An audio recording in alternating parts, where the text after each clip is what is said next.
இப்போ தாங்க ஒருத்தருக்கு கல்யாணம் ஆகிருக்கு, கொஞ்ச நாள் தான் கல்யாணம் ஆகி கொஞ்ச நாள் தான் அவர் நம்மக்கிட்ட கவுன்சிலிங் வர்றாரு. குழந்தெல்லாம் இல்லை, ஓகேவா? இத்தனைக்கும் லவ் மேரிட், ஓகேவா? மேம் உங்களை பார்க்குறதுக்காக வந்தேன் மேம், உங்ககிட்ட கவுன்சிலிங் எடுக்கணும்னு சொன்னாங்க.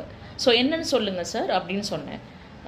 மேடம் நான் வந்து உடல் ரீதியாக மன ரீதியாக ரொம்ப டிப்ரெஷனில் இருக்கேன் மேம். என்னால் உடல் ரீதியாக கூட நான் தயாராகிடுவேன் போல், ஆனால் மன ரீதியாக என்னால் ஆக முடியல.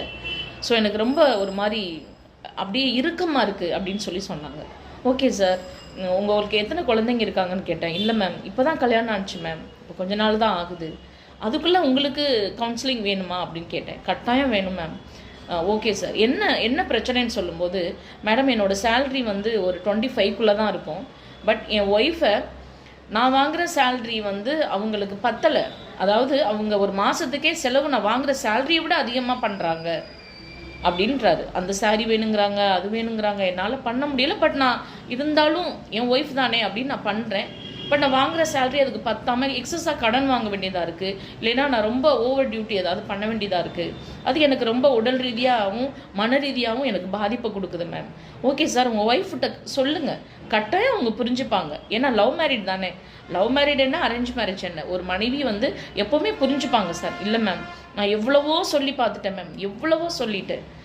சொன்னால் உடனே அழுகிறா, தூக்கி எல்லாத்தையும் போட்டு உடைக்கிறா, பேச மாட்டேங்கிறா. நான் அதனால் பயந்துட்டு, ஓகே நம்ம எவ்வளோ கஷ்டப்பட்டாலும் பரவாயில்ல, நான் செத்தாலும் பரவாயில்ல மேம், என் ஒய்ஃபை நான் வந்து மணி ரீதியாக ஃபுல்ஃபில் பண்ணணும்னு நினைக்கிறேன் அப்படின்றார்.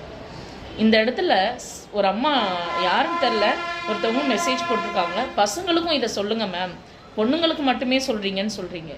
ஏற்றுக்கங்கம்மா. முதல்ல ஒரு விஷயம் சொன்னால் ஏற்றுக்கோங்க. அவங்களுக்கு சொல்லுங்கள், இவங்களுக்கு சொல்லுங்கன்னு போட்டி போடாதீங்க, தயவு செஞ்சு போடாதீங்க. கணவன்மார்களை உங்களுடைய கணவனை புரிஞ்சு நடங்கன்னு நான் சொல்கிறது ஒரு குத்தமாக சொல்லுங்கள்? ஒரு பெண் வந்து ஒரு குடும்பத்தினுடைய ஆணிவேர். கணவருக்கு வந்து 100 ரூபாய் கொடுத்தா அதில் 50 ரூபாய் எடுத்து வச்சு 50 ரூபா ஒரு செலவு பண்ணுறவ தான் பெண். அந்த பெண் சரியாக இருந்தால் மட்டும்தான் அந்த குடும்பம் கரெக்டாக இருக்கும். நீங்கள் நல்லா இருந்தால் மட்டும்தான் உங்கள் வீட்டுக்கார் நிம்மதியாக வெளியில் போய் வேலை பார்க்க முடியும்.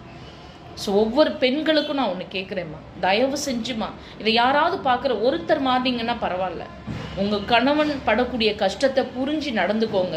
அவருடைய சம்பளத்துக்குள்ளே நீங்கள் செலவு பண்ணணும்னு கொஞ்சம் எப்படி சொல்கிறது, உங்களை நீங்கள் தயார்படுத்திக்கோங்க, ஓகேவா?